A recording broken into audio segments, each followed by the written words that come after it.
Bright lights and the beeping of machines filled the hospital room.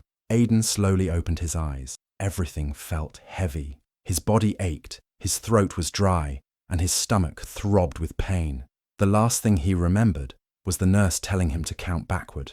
Now he was back, awake and confused. He blinked a few times and looked around. The pale blue curtains swayed slightly as someone stepped into the room. It was John, his older brother. John looked the same as always. Expensive sneakers, flashy watch, confident swagger. Aidan tried to smile, but it barely came through. He expected a hug, a kind word, maybe a "how are you feeling?" Instead, John barely glanced at the IV in Aidan's arm. "Hey," John said, pulling up a chair like he owned the place. "Listen, I need a favor."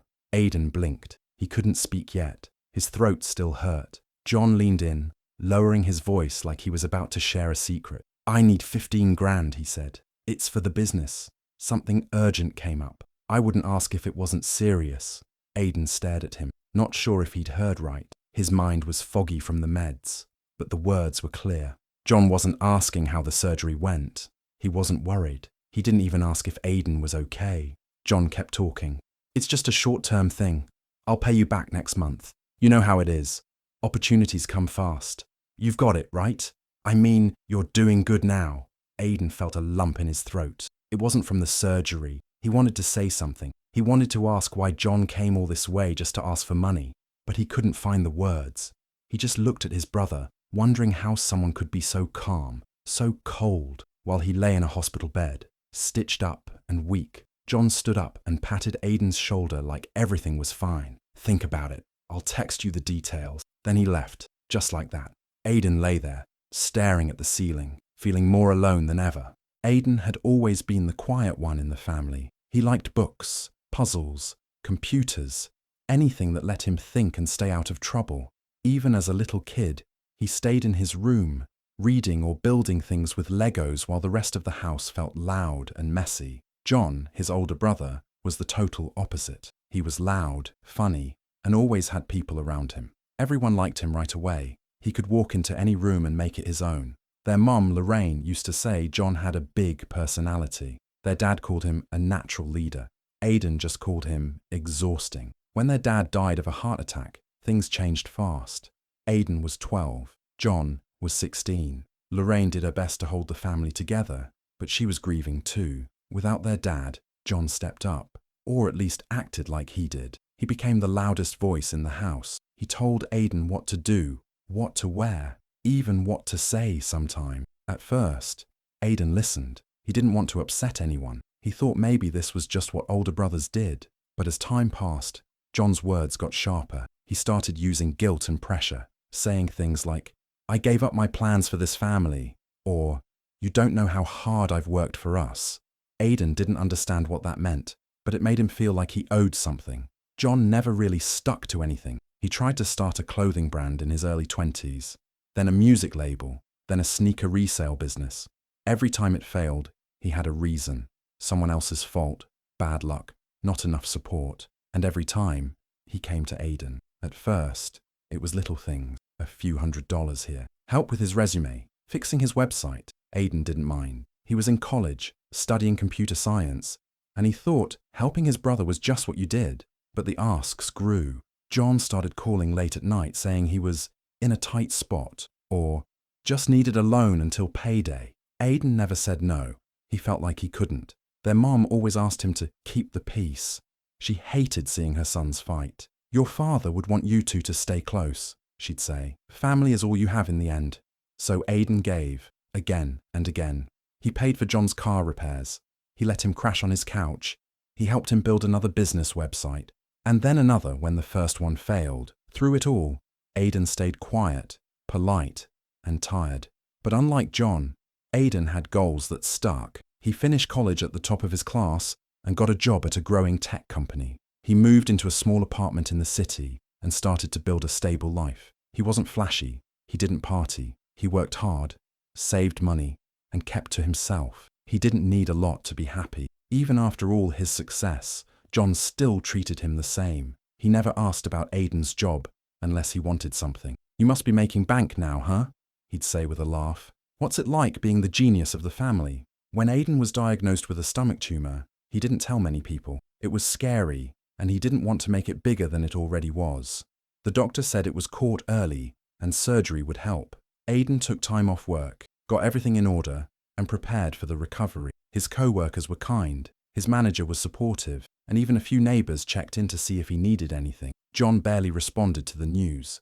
Aidan sent him a text saying, "Hey, I have to have surgery next week. I'll be in the hospital for a few days." John replied, "Damn, let me know when you're out."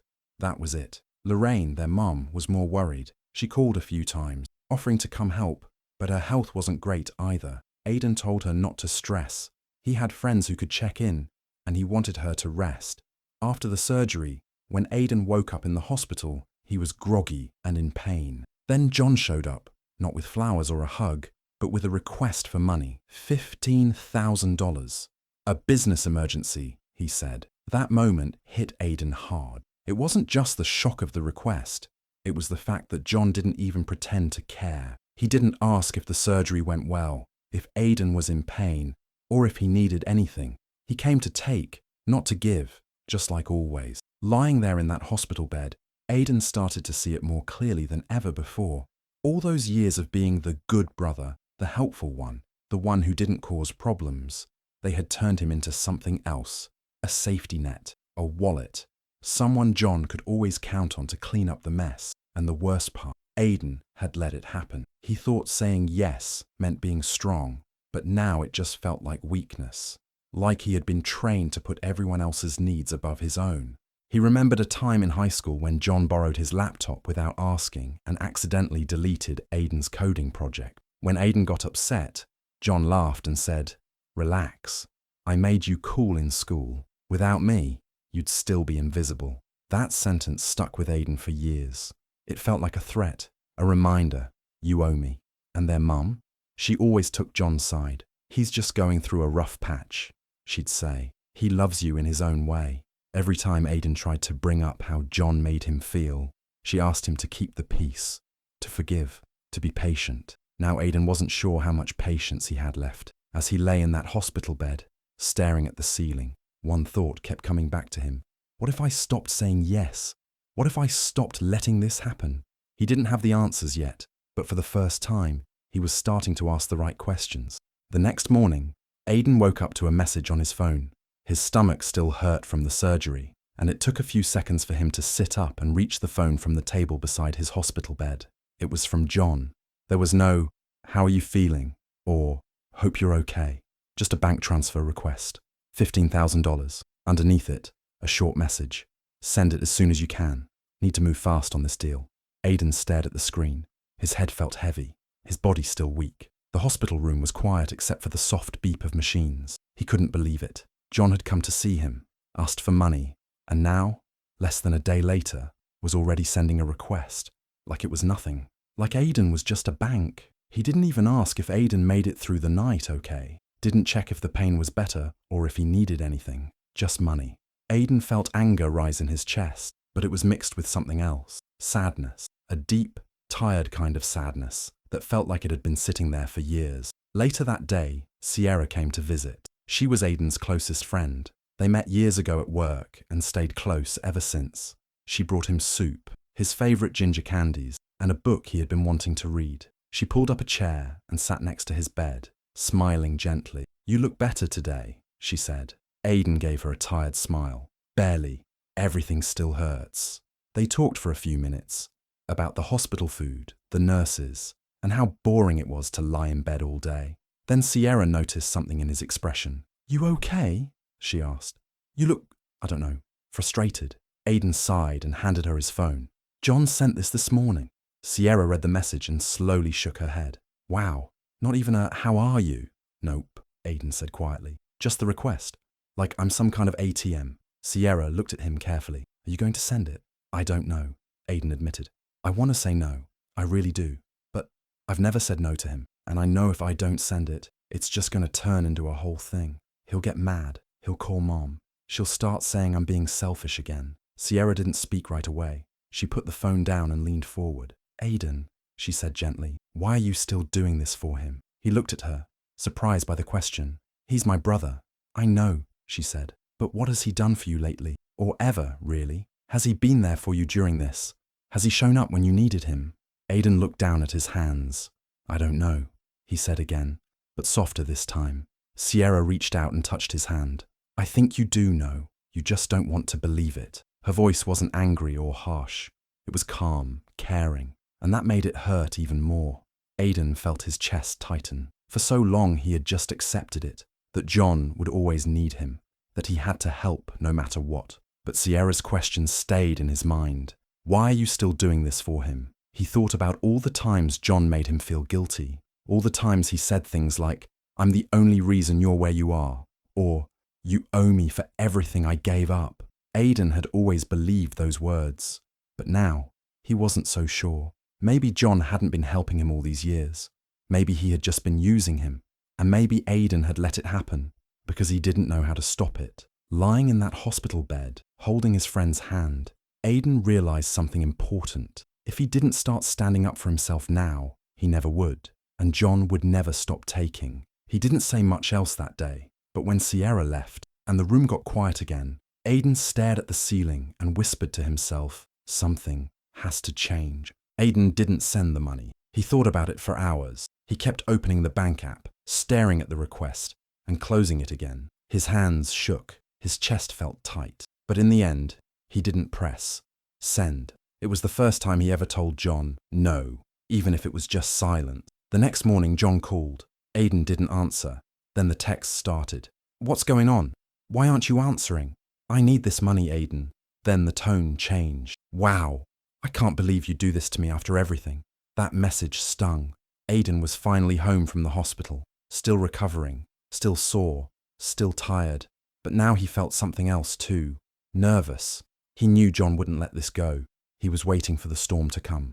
It came the next evening. Aidan had just sat down with a cup of tea when he heard loud banging at the door. He froze. Then came the voice. Angry, familiar, echoing through the hallway. Aidan! Open the door! Don't play with me right now! Aidan stood up slowly and walked to the door. He opened it halfway. John stood there, furious. What is wrong with you? John snapped. You seriously ignored me after everything I've done for you? Aidan stayed calm. I'm not sending you the money, John. John blinked, like he couldn't believe what he'd just heard. Then he laughed, but there was no humor in it. Are you serious? He said. You're seriously going to act like I'm some stranger? I'm your brother, Aidan. I made you. What are you talking about? Aidan asked, his voice shaking. You think you got to where you are on your own? John stepped inside without being asked. You think those kids at school didn't mess with you because of you? No, man. It was because I made them back off. I had your back every time. Remember freshman year? You were getting picked on. I stepped in. I handled it. You think people respected you? Number, they respected me. I protected you. Aidan felt his stomach twist. That memory, he had tried to forget it. Back in high school, Aidan had been accused of cheating on a math test. He hadn't done it, but a teacher found an answer sheet under his desk. It wasn't his. Aidan had cried in the hallway, scared out of his mind. Then John had shown up. Somehow he made it go away. He talked to the teacher. The next day, the whole thing was dropped. Aidan never found out what John said, but John never let him forget it. He brought it up every time he wanted something. Remember what I did for you? I saved your future. It became his weapon, his proof that Aidan owed him forever. You've been using that moment for 10 years, Aidan said quietly. You helped me once. I'm grateful, but that doesn't mean I have to give you everything you ask for. John's voice rose. I gave up so much for this family. You think I wanted to stay home and take care of things after Dad died? I did that for you. While you were off in college, I was here keeping everything together. Aidan shook his head. You weren't keeping anything together. You were losing jobs, starting failed businesses, borrowing from everyone, especially me. So now I'm the bad guy, John shouted. Because I asked you for help? No, Aidan said. Because you don't care about me. You only care about what I can give you. Just then the phone rang. It was their mom. John snatched it up. Let me put her on speaker, he said. Let's see what she thinks about her perfect son turning his back on family. Lorraine's voice came through the speaker, soft but worried. Aidan, what's going on? Your brother said you won't help. I know things are hard, but can't you just send the money? Just this once. Mum, Aidan said, trying to stay calm. I just had surgery. I'm not well. And John didn't even ask if I'm okay. He just demanded money.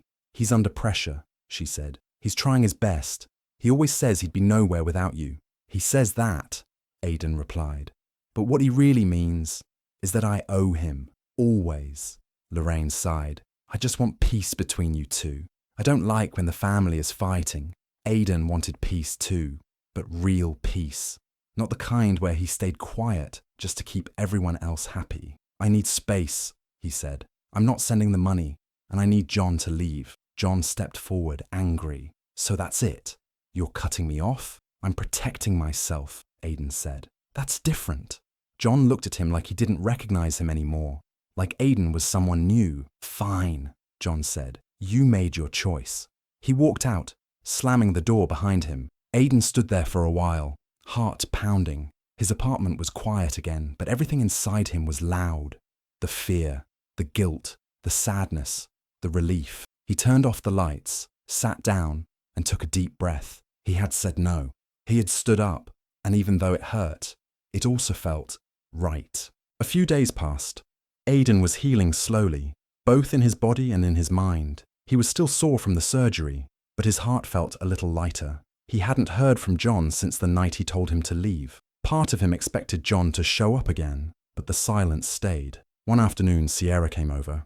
She brought food, like always, and sat with him on the couch. She looked serious. I did some digging, she said. Aidan frowned. Digging? About John's business emergency, she said. It didn't feel right. I couldn't stop thinking about it. Aidan sat up straighter. I asked around, talked to someone who used to work with him, and I found out something you need to know. Sierra paused, then said the words slowly. John's not starting a business, Aidan. He's not investing in anything. He's deep in gambling debt, like serious debt. Aidan froze. What? He owes money to the wrong people, Sierra continued. He's been gambling for a long time. He lost thousands. The $15,000 he asked for, that wasn't for a business. It was to pay off someone threatening him. Aidan couldn't speak at first. His heart pounded. It all made sense now. The desperation, the pressure, the lies. All this time, John hadn't been honest. He just wanted a way out of trouble. And once again, he turned to Aidan to fix it. Later that night, Aidan called his mother and asked her to come over. She showed up with John. Aidan didn't want a fight. He wanted the truth to come out. They all sat down in the living room. There's something I need to say, Aidan began. And I need you both to listen. He turned to John. I know you're not starting a business. John's face changed. What are you talking about? I know about the gambling, Aidan said. I know that you owe money. You lied to me. Again. Lorraine looked confused. Gambling? John, is that true? John stood up quickly. Who told you that?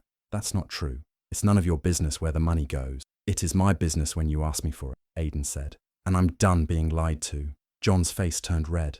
So you're spying on me now? Sending people to dig through my life? No, Aidan said calmly. Sierra looked because she was worried, and I'm glad she did. I deserve to know the truth. John exploded. You think you're better than me now? He shouted. Just because you sit behind a computer and make good money. You've always been soft. I took care of you. You wouldn't be anything without me. Aidan stayed seated. He didn't flinch.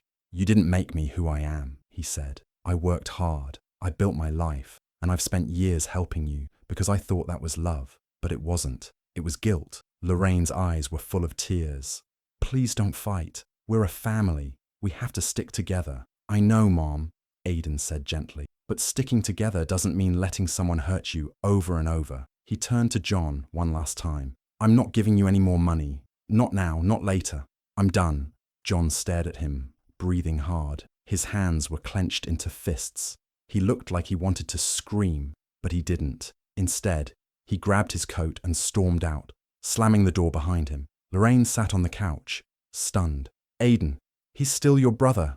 I know, Aidan said. But I can't keep losing myself just to save him. I need to choose me this time.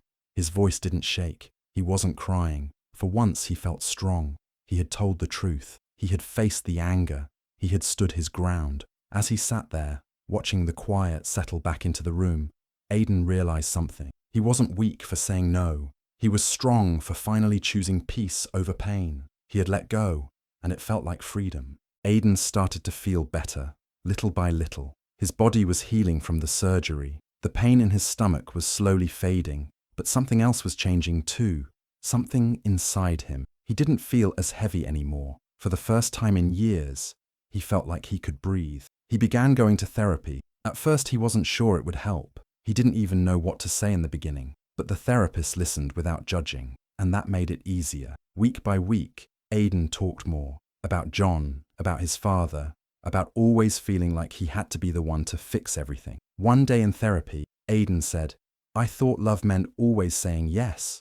The therapist replied, "Sometimes love means saying no, especially to protect yourself." That sentence stayed in Aidan's heart. He returned to work a few weeks later. His co-workers welcomed him back with smiles and warm words. He didn't tell them everything that had happened, but they could see a change in him. He was calmer, clearer, more focused. He was no longer tired all the time. He wasn't carrying the same weight. At home, things with his mum slowly started to shift. Lorraine still loved John, and Aidan understood that. But she also began to see how deeply Aidan had been hurt over the years. She stopped pressuring him to keep the peace all the time. She stopped asking him to give more than he could. One afternoon, she called him and said, "I didn't see it before, but I do now.